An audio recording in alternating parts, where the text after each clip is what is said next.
Obviously for young women, I think the main issue is around menstrual cycles and around breast development. So there's a lot of physical changes, and I think that can be very difficult for young people to learn to deal with.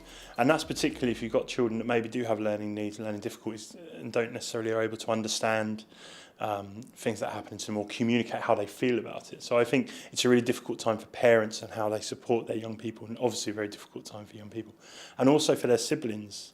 You know, I think it's very difficult for brothers and sisters to be around because those young people don't necessarily know what's socially normal or how to self-care, and so siblings can end up getting involved in care that's maybe beyond them. So I think a lot of the issues are around the change and around what that means, changes to your body, and not being able to discuss it openly or you know, well. I think that makes it quite a challenge.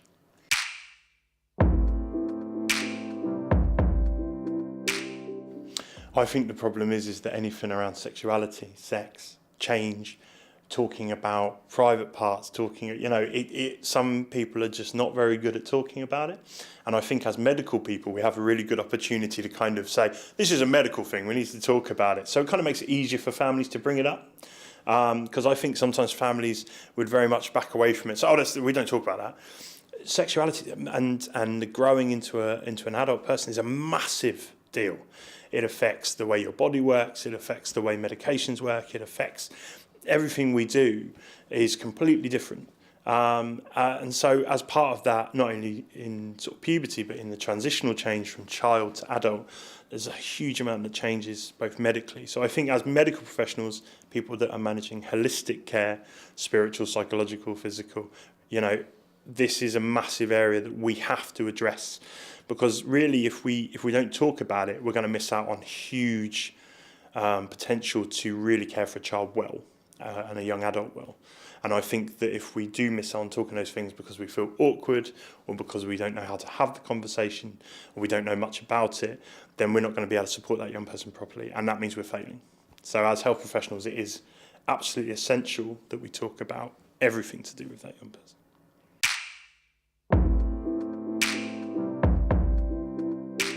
One of the big issues we have in adult services is that they're very different from children's services. Why? Because what you're expecting in adults, the way that services are built, is that you expect to have a self-caring adult who's able to say, oh, okay, I've got to go and see the doctor over here. Well, I'll go over there and do that. And then I've got to go and see the dentist. Oh, I'll go over there. What they haven't necessarily factored in is support services for people that aren't capable of doing it for themselves.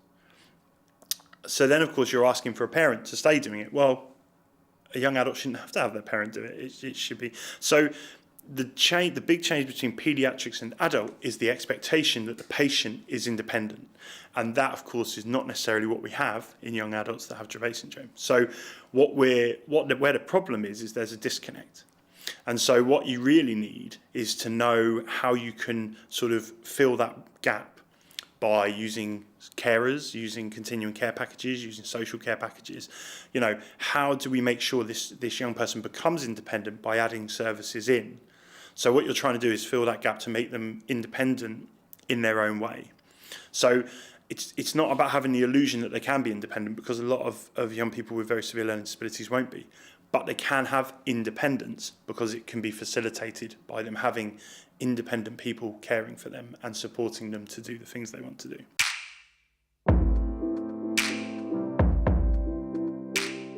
Transition it's not an event, it's a process. It starts when a child is around 13, 14, and it goes on until a young person, frankly, is well cemented into adult services. And really the reason there's a need for a guide is because a lot of this has to be driven by the family. And again, you can't do anything if you don't know where to start. So really the guide is designed to give information about the different areas that might be useful, aspects like continuing healthcare support, what that means in terms of provision of care going forward, independence, about how, you know, what are the rights a young person has to live independently, to live in their own home, to live in a residential service, to go to an educational residential college if they choose to. You know, what opportunities exist for a young person. And actually the reality is that the status quo is to allow a child to stay living at home and to not move out of their own home, and all the statistics say that young people with learning disabilities don't get the choice necessarily. So actually you've got to learn to fight back and say, well, actually I know what the rights are, and this is what I want, this is what I believe my child wants, or this is what my child is saying they want. So the transition guide is really laid out to sort of where to get that information. It doesn't have all the information in it. It would be like a massive book.